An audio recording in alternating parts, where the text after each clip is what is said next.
Hi, my name is Rob Scott from UC Today, and welcome to another monthly Microsoft Teams news update. Today, we're just going to give a quick shout out to Luware for sponsoring today's session, so thank you so much for that. And as always, I'm joined by Tom Arbuthnot, UC Solutions Architect, Microsoft Certified Master, and MVP. And together, we're going to be talking through the most popular Teams headlines. Welcome, Tom. Hey, Rob, how's it going? Yeah, very good, very good. Thanks. Yeah, good to see you, Tom. What have you been up to? Yeah, it's been particularly busy, actually. So I've just launched my new thing, Empowering.Cloud. Ooh, well, now's probably a good opportunity to kind of tell us a little bit more about it then. So, hey, Tom, give us a bit of an introduction in terms of kind of, what is it and how does it work? Yeah, so it's a new idea. I've been working on it for about 6 months since I left Modality. And really, I noticed that lots of customers, but also partners, are really struggling to keep up with all the Microsoft Teams news. We know from the podcast and the blog I do and everything else. So I was kind of thinking, is there a better way to bring all this information, advice, training all together? And that was the genesis of the idea. So it's a platform built on Azure with Tom Morgan, who's a fellow MVP. And the idea is kind of 15-minute short, sharp briefings around Microsoft Teams topics, not just me, but Tom Morgan for development and a whole bunch of other MVPs and masters and other people I respect in the community. So we can get real kind of top class content out to people to help them understand Microsoft Teams, the changes, the different features, for the exams, that kind of thing. That's fantastic. So it's kind of like a learning portal for Microsoft Teams techs. Is it just for techs or is it for kind of business leaders? Would you say? Yeah, kind of. IT pros is the main focus, but obviously we have kind of service owners, so it does lean into business decision making and things like there's going to be a lot of content on there around ecosystem choices as well. So, contact center options, recording options, devices. So that's an area that I think is really neglected in classic kind of training and IT content around Teams, and it's a really important area. Yeah, fantastic. So when's it go live? So it's live now. So and it's supported by 6 really great benefactors. So Audio Codes, AVI SPL, Dubber, Luware, also sponsor of the podcast this month, Neat and Ribbon. And that means that we can offer basically all the content for free. So there will be a premium option for things like live access to me and question and answers and that kind of thing. But the idea is it's going to be 95%, access completely free, all the briefings free. So just head over to Empowering.Cloud and you can log in with your LinkedIn account or create an account, basically. Excellent. And we'll put a link in the description for anyone that wants to hop onto the website and sign up. But certainly recommend having a look at that. So fantastic. And I wish you all the very best for that, Tom. Thanks, Rob. Yeah, so we've had quite a few people on so far, so I'm really excited. Excellent. Right, well, let's jump into the news. Not a huge amount of news this month, but I mean, last month we had a bit of a bumper news month, didn't we? But we've still got some hot news, to talk you through today. So, Tom, what is top of your list this month? Yeah, like you say, it's Microsoft kind of end of year, so it's a little bit quieter, but there's still some interesting things that have dropped. So the first one is you can now talk to yourself in Microsoft Teams, which sounds a bit odd. But this is a really popular feature in Slack. It's the ability to have a chat with just yourself, to send yourself notes and links and whatever else. So this is in preview, but you can start a chat with yourself and send yourself messages and notes, basically. That's great. And when's that available? So it's in preview now. Usually things roll into preview, then they come GA kind of a month, maybe a month and a half later. So if you want to get preview, it's free. You just have to set some settings to test it now, but otherwise you can probably expect it around August time, I would think. Great. So you could record a video note for yourself. Is that kind of... No, it's more chat. So it's just literally sending yourself a message. So things like links and notes. So lots of people use, rather than a note-taking app in Slack, they have a continuous chat session with just themselves, and they send themselves messages. So same concept here, but on Teams. Nice. Okay. Well, I'm not a Slack user, so I'm quite looking forward. That's good to hear, Rob. Yeah. Great stuff. What's next? We said we talk about meeting join codes in invites. What's all that about? Yeah, this is interesting. This is a feature that Zoom has had forever. And it's a numeric code to join a meeting. So rather than clicking a link, you can type in a numeric code and a password, and join a meeting.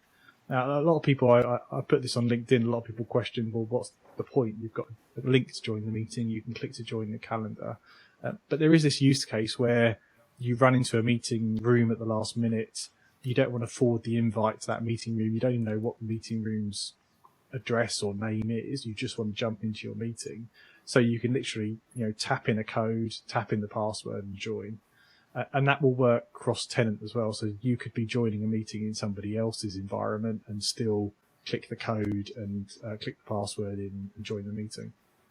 I see. Yeah. So it's just filling in that gap, isn't it, for those kind of situations where you're just not fully set up and you're in a rush, and God forbid anyone's in a rush at work. But, yeah, I can see the point of that, and yes, that's a nice little update from Microsoft there. Yeah. Okay, what's next? Yeah, so Microsoft put out for the kind of people that are really into the weeds, they put out a couple of videos which are really interesting. We'll link them in the comments. But they've put a video out explaining some of their AI speech enhancements and also the AI noise reduction, and that's now available on Mac and iOS. So this is stuff that you probably, if you're not in the space, you probably don't even think about.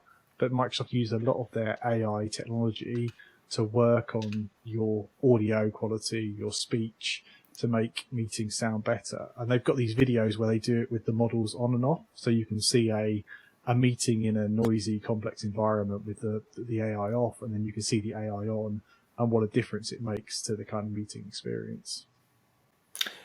So that's quite an interesting one, isn't it? Because you're right, unless you compare, you don't realise what's going on, but there's a lot of optimization going on behind the scenes, is what you're saying, and now it's just getting even better. Is that correct? Yeah, that's right. Things like dealing with echo and reverb and background noise, things that, again, you wouldn't, you can't tell if you don't have the model on and off, you just get a better experience, but you don't appreciate until you see the examples what a difference it makes, particularly in bad audio devices, like you never should use your laptop, PC, mic and speakers, but people do all the time, or working in coffee shops with not optimized headsets, things like that. The AI does a pretty impressive job now of optimizing that audio, or if you're in lossy network conditions, again, it will heal your audio in a very intelligent way. Fantastic. Good one. So next up, we said we talk about sending user app requests to third-party systems. What's that all about? Yeah, not the sexiest of item titles, but it is quite an interesting one. So this is really a big one for our listeners in the ecosystem and ISV world. So what Microsoft are letting you do here is when a user requests to use an app, because remember, Teams can be a platform that you can put your third-party apps into, your Salesforce or your ServiceNow or your Monday.com or whatever it may be, various Trello line of business apps. Many customers want to have an approval process to those apps. So this will let in the Teams client, when they click to ask for an app, it will send the approval off to the third-party system. So ServiceNow would be the classic use case where you send it off, the end user fills in a form saying what they want, why they want it, and submit it. And this is a really big deal because Microsoft don't often so easily open up the UI to kick off to a third-party system. So there's a clear business requirement here to say, look, we have an approval process for apps. It needs to go off to our approval process. So let us send it to whatever that system is, basically. Nice. Yeah. They seem to think of everything, don't they? That's great to have addressed that.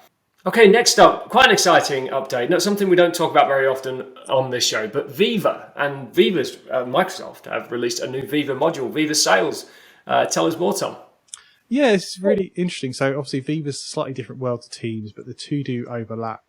And when Viva launched, it had 4 modules initially. Then they added Goals, which was their OKR module, which very tightly ties into Teams and how it works. And now, very hot on the heels of that, they've announced another module, which is Viva Sales, which is basically kind of a CRM add-on or plug-in, if you like, an accelerator. So CRM being customer relationship management, so typically your Dynamics in the Microsoft world. And this is a kind of a plug-in type experience that comes into Outlook that brings together your sales contacts and your sales activities and really kind of simplifies that process to kind of cut down the data input between two systems and your analysis and that kind of thing. But I think what was most interesting is that this came out of Viva and not out of the Dynamics team. So it's interesting to see Viva kind of putting together different services and presenting it as new modules in Viva. Interesting, isn't it? What is going to be the hub for work? Is it going to be Teams? Is it going to be Viva? Is it going to be CRM? Microsoft and Microsoft making a real play with Viva. It's interesting how much of Viva is actually built on existing services. It's just putting together in terms of new experiences. So I think we'll see, I know in this FY coming, Viva is a big focus for Microsoft. So I think we'll see even more focus on Viva and driving value into the Viva stack.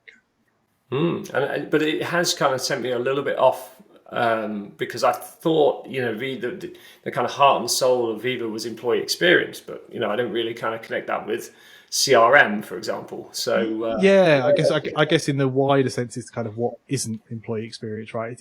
If that's their job all day, every day, and you're making it easier, I'm guessing that would be the wider definition. But I agree with you; it's kind of expanding beyond just employee experience. Same with the objective and key results, the goals. I mean, that's kind of workforce management in a sense as well, which is beyond the traditional scope.